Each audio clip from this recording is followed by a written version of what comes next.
नमस्कार। सभी श्रोताओं का संस्कृत साहित्य चैनल में स्वागत और अभिनंदन है। क्रम प्राप्त आज अभी हम पंचमी विभक्ति की चर्चा कर रहे हैं। सूत्र है अपादानी पंचमी। अपादान संज्ञक शब्द में पंचमी विभक्ति होती है। विधान करने वाला सूत्र है क्या? ध्रुवम पाये अपादानम। अब यहाँ अपाय शब्द का अर्थ है विश्लेष, विभाग, पृथक्करण। वियोग, अलग होने को ही अपाय कहते हैं। मतलब कह रहे हैं कि ध्रुव बोलते हैं निश्चित दूरी से अलग होने पर अवधिभूत कारक की अपादान संज्ञा होती है। यहाँ ध्रुव जो है बुद्धि परिकल्पित भी होता है। ठीक हो गया। ध्रुवम पाये अपादानम, ध्रुव से निश्चित दूरी से अलग होने पर अवधिभूत कारक की अपादान संज्ञा होती है। और ये जो ध्रुव है यह निश्चित होता है, यह बुद्धि परिकल्पित भी होता है। यह स्पष्ट से इसको सुन लीजिए। जैसे उदाहरण के लिए ग्रामात आयाति, गांव से आता है।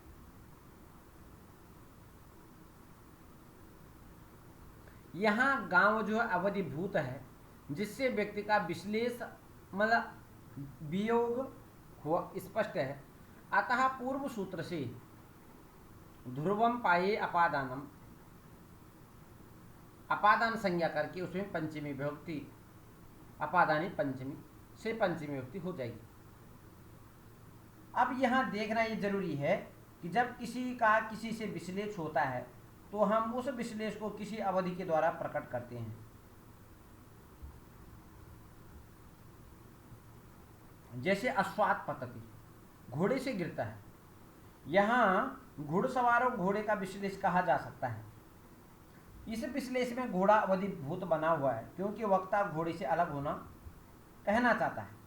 किंच पतन क्रिया का जनक होने के कारण यह कारक दिया। अतः अश्व अपादान है।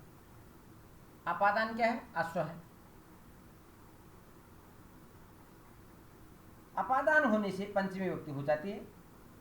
अथवा वृक्षात् पर्णम पतति या पत्राणि पतन्ति, अपादान संज्ञक होने से पंचमी विभक्ति हो जाती है, क्योंकि वृक्ष जो है वो ध्रुव संज्ञक है और पर्ण के वियोग से क्या हो जाए, वृक्ष क्या है? अपादान है। या अथवा धावतो अश्वात् पतति, दौड़ते हुए घोड़े से गिरता है। इस वाक्य में सापेक्ष ध्रुवत्व स्थिरता है, क्योंकि जिस समय आरोही धावन क्रिया से युक्त अश्व से उस समय आरोही और अश्व दोनों ही गतिमान रहते हैं। तथापि आरोही की अपेक्षा अश्व स्थिरमान रहता है। अतः अश्व की अपादान संज्ञा होती है। और अपादान संज्ञा होने से पंचमी विभक्ति हो जाएगी, अपादानी पंचमी। ठीक है। देखो ये बात ध्यान रखना आपको। भाई जब उन्होंने बोले स्थिर, तो दोनों स्थिर हैं, ये दोनों ही गतिमान रहते हैं। यद्यपि दोनों ही गतिमान हैं, आरोही भी और अश्व भी दोनों गतिमान है दोनों में। और अश्वरोही की अपेक्षा अश्व जब वो आरोही गिर जाएगा तो अश्व तो स्थिर है ही ना, वो तो गतिमान है ही। गिरा कौन? अपाई किसका हुआ? अतः धावतो अश्वात् पतति या धावतः अश्वात् पतति, दौड़ते हुए अश्व से गिरता है, उसमें जो है अश्व में जो क्या हो जाएगी, अपादान संज्ञा हो जाएगी। अपादान से पंचमी अपादानी या ध्रुवम पाया अपादानम। ध्रुव शब्द लोक में प्रचलित स्थिर अर्थ में प्रचलित होता है, यह ठीक है। तथापि यहाँ उसका अवधिभूत अर्थ किया गया है। अवधिभूत, ये ध्यान रखना आपको। अवधिभूत का मतलब अर्थ ये हुआ कि जिससे व्यक्ति का अपाय है, अपाय स्पष्ट है। अवधिभूत जिससे अपाय होना है, इसलिए उसको अवधिभूत कहा गया है। इसका कारण यह है कि स्थिर अर्थ करने से धावतो अश्वात् पतति में अश्व की अपादान संज्ञा नहीं हो सकती थी, क्योंकि वह स्थिर नहीं है, दौड़ रहा है। अब अवधिभूत अर्थ करने से कोई दोष नहीं आएगा। ठीक हो गए। अवधिभूत का अर्थ यही है कि जिससे व्यक्ति का वियोग है, वियोग है, अपाय जो भी कहीं विश्लेष कहीं। अतः प्रकृत सूत्र से यहां भी जो है धाव तो अश्वात पतति, अश्व में ध्रुवम पाय अपादानम, इससे जो अपादान संज्ञा हो जाएगी। इस प्रकार से सूत्र आएगा जुगुप्सा विराम प्रमादार्थानाम उपसंख्यानम।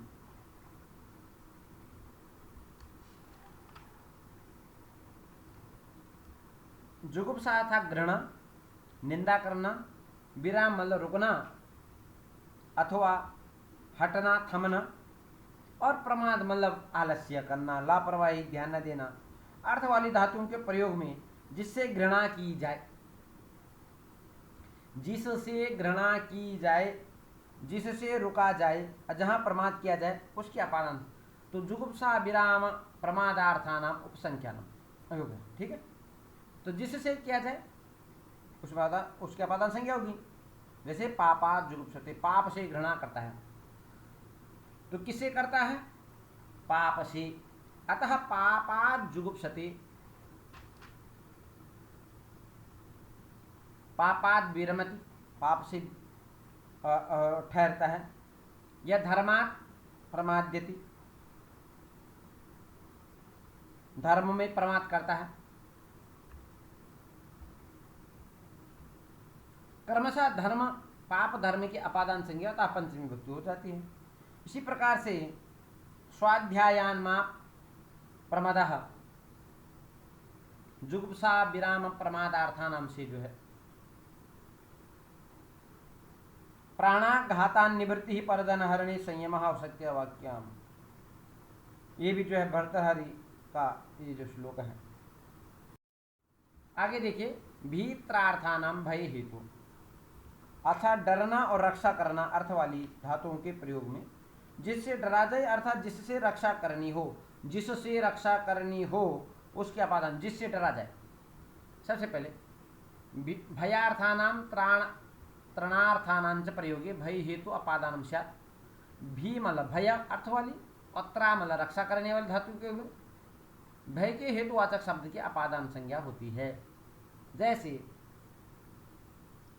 चौरात विभीति, चौरात विभीति या चौरात विभीति, चोर से डरता है,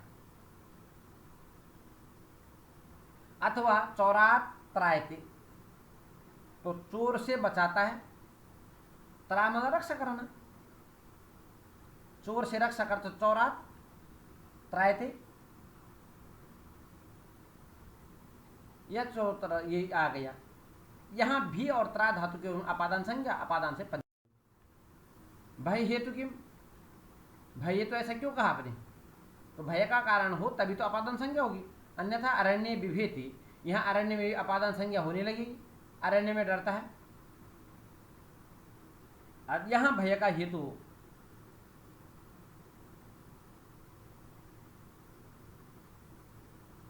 स्पष्ट नहीं है। पराजेर सोढ़ा, परा उपसर्ग पूर्वक जी धातु के प्रयोग में असह्य ग्लानि विशेषवाचक शब्द की अपादान संज्ञा होती है। पराजेर सोढ़ा,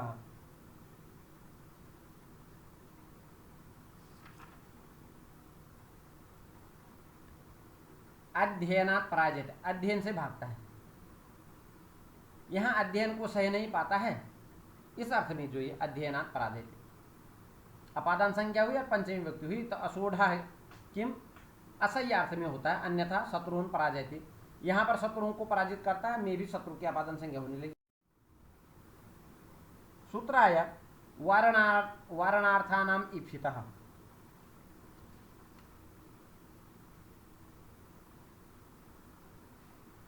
रोकना, वारण करना, वारयति, तो रोकना अर्थ वाली धातुओं के प्रयोग में जिससे रोकना अभीष्ट है उसकी अपादान संज्ञा हो जाती है।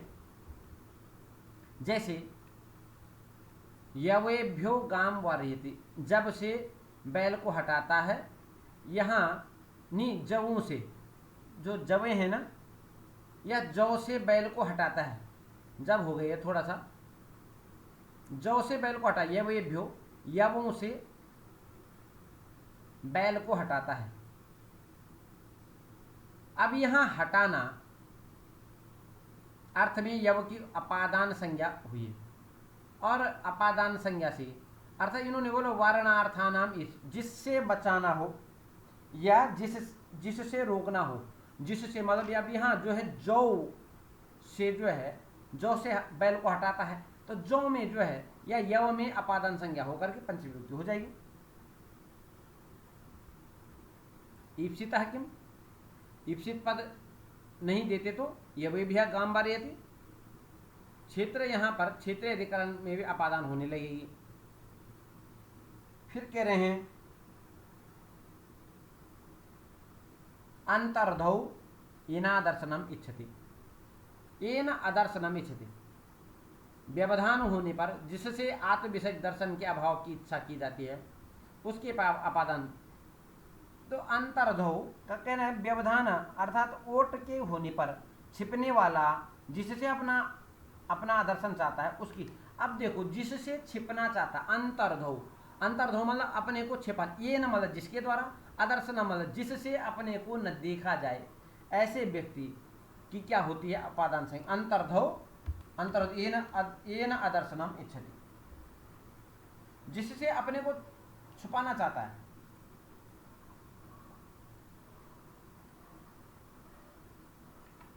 उदाहरण के लिए देखिए, मातुः निलीयते कृष्ण,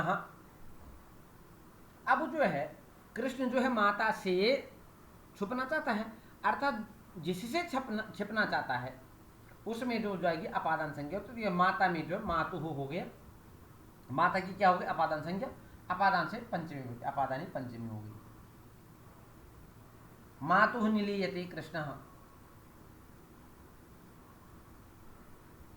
इसी प्रकार से आगे देखिए, अंतर्धौ किम, यदि अंतर्धौ पद नहीं देंगे तो चौरान न दिदृक्षते, चोरों को नहीं देखना चाहता, यहां पर अपादान संज्ञा होने लगेगी। अगला सूत्र है आख्यातोपयोगी।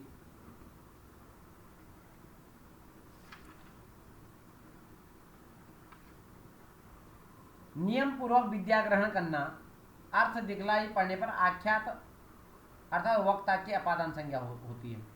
तो जैसे उपाध्यायात अधीते, उपाध्याय से विद्या ग्रहण करता है, तो यहाँ नियम पूर्वक विद्या ग्रहण करना अर्थ है, अतः उपाध्याय की उपादान संज्ञा हुई और उसी पंचमी उपयोगी की। नियम पूर्वक विद्या स्वीकार करने के अर्थ में उपादान संज्ञा हुई अपादान, यथा अन्यथा नटस्य गाथाम श्रृणोति में भी अपादान संज्ञा हो जाएगी। बोले अगला सूत्र है भुवः प्रभवः। प्रभु, भू शब्द का होना और प्रभव शब्द का अर्थ है प्रथम प्रकाश का स्थान। भुवः, भू धातु का कर्ता, भू मतलब होना और प्रभव मतलब प्रथम प्रकाश का स्थान। तो यहां पर दोनों ही भू धातु के कर्ता, प्रथम उत्पत्ति और प्रकाश स्थान से अपादान संज्ञा हो जाएगी। उदाहरण के लिए देख लीजिए, हिमवतो गंगा प्रभवती, हिमालय से गंगा प्रकाशित होती है। यहाँ हिमवतः, हिमवान में अपादान संज्ञा हुई और अपादान से पंचमी हुई, अपादानी पंचमी। लेब लोपे कर्मण्यधिकरणे च, लेब प्रत्यय का लोप दिखाई पड़ने पर उसकी कर्म और अधिकरण पंचमी विभक्ति होती है। जैसे प्रासादात प्रेक्षते, प्रासादम आरुह्य प्रेक्षते इत्यर्थ, महल के प्रासादात, महल से देखता है, ठीक है, या अथवा प्रासाद पर आरुह्य होकर के देखता है। तो यहां पर आरुह्य यह लेबलोप है, इसके योग में प्रासाद की अपादान संज्ञा हुई है। आसनात प्रेक्षते, आसनम उपविश्य प्रेक्षते, आसन में बैठ करके देखता है, यह भी जो है गम्यमाना क्रियापि कारक विभक्ति नाम निमित्ताम। गम्यमाना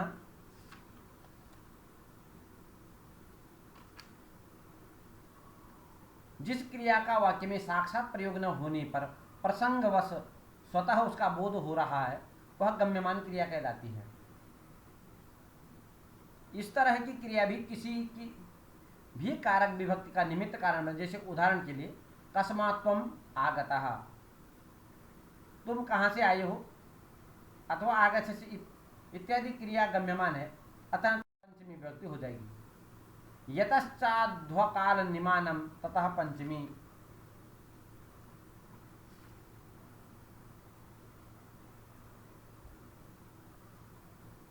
युक्ताध्वन प्रथम सप्तम्यो कालात् सप्तमी च वक्तव्या।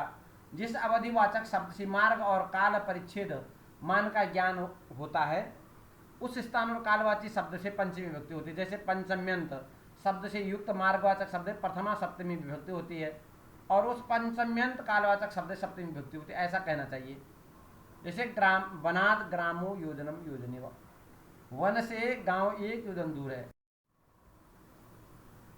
अन्यारार्तिरर्थे दिक् शब्दान अंचुतर पदा जाहि युक्ते। अन्यारार्ति ने अन्यारादितरर्थे दिक् शब्दांचुतर पदा जाहि युक्ते, अर्थात अन्य, आराद, इतर, ऋते, दिक्शूल, अंचुतर पद और आच और आहि प्रत्यांत शब्दों के योग में पंचमी विभक्ति होती है। जैसे अन्यः भिन्नः इतरः वा कृष्णात्, कृष्ण से अन्य अलग बिना, यहाँ क्या होगा पंचमी। ऋते कृष्णात्, कृष्ण साक्षात्कार के बिना सुख नहीं। आराध बनम, वन के समीप या दूर।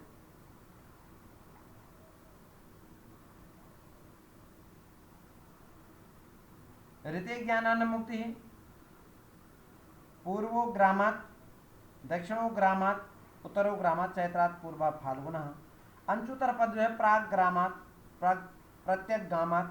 आच प्रत्यांत है तो दक्षिणा ग्रामात्, आही प्रत्यांत हो गया। तो इस प्रकार से जो है पंचमी विभक्ति होती है। इस सूत्र को थोड़ा सा आपने ध्यान रखना है। अन्य, आरात, इतर, ऋते, दिक् शब्द, अंचुतर, आच प्रत्यांत और आही युक्त में क्या होता है पंचमी विभक्ति होती है। अपपरिवर्जने च, वर्जन मतलब छोड़ना, अर्थ में अप और परि की, अप परि की कर्म प्रवचनीय संज्ञा हो जाती है। आंग मर्यादा वचने च, आंग मर्यादा, मर्यादा और अभिविधि अर्थ में आंग की कर्म प्रवचनीय संज्ञा होती है। इन दोनों अर्थों का विवेचन देखो। मर्यादा मतलब तेन बिना और अभिविधि तत्सहित।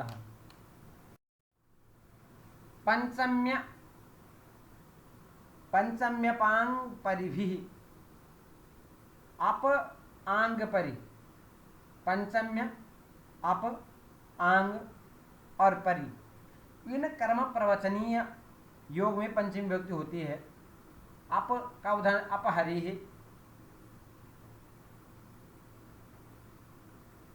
या अप त्रिगर्तेभ्यो वृष्टो देवः, त्रिगर्त देश को छोड़कर मेघ वर्षा। या हरि, अपहरे है, परे है हरि, संसारा, हरि के बिना संसार को छोड़कर से सब कुछ संसार है। आमुक्ति संसारा, मुक्ति को छोड़कर संसार है। उपर्युक्त उदाहरणों में अप परि आंग की कर्म प्रवचनीय संज्ञा होने प्रकृत सूत्र से पंचमी विभक्ति हो जाएगी। अब जो है आपको देखना है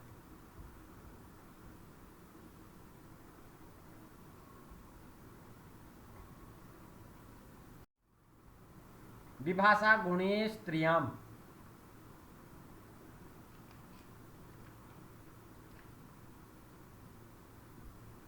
गुणवाची स्त्रीलिंग भिन्न हेतुवाचक शब्द से विकल्प से पंचमी विभक्ति होती है। जैसे जाड्यात, जाड्येन वा बद्ध, मूर्खता के कारण बांधा गया। गुणे किम, तो धनेन कुलम, यहाँ हेतु तो है पर धन गुण नहीं है। स्त्रियाम किम, स्त्रीलिंग में पंचमी व्यक्ति नहीं होती है, अतः बुद्धिया मुक्त में तृतीया ही हुई है। पृथक बिना नाना भी तृतीय अन्यतर श्याम, पृथक विना और नाना के योग में तृतीया,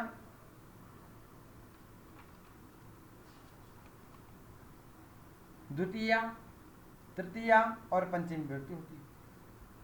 ठीक हो गए। रामेण बिना विद्यारम, या रामम बिना विद्यारम, अतः रामात बिना नगरम गच्छति, इस प्रकार से बना सकते। सूत्र है करणित स्तोकाल्पकृच्छ कतिपयस्य सत्ववचनस्य, द्रव्यवाची शब्द से भिन्न स्तोक अल्पकृच्छ कतिपय शब्दों से करणार्थ में तृतीय और पंचमी व्यक्ति, जैसे स्तोकेन स्तोकाद्वा मुक्तः।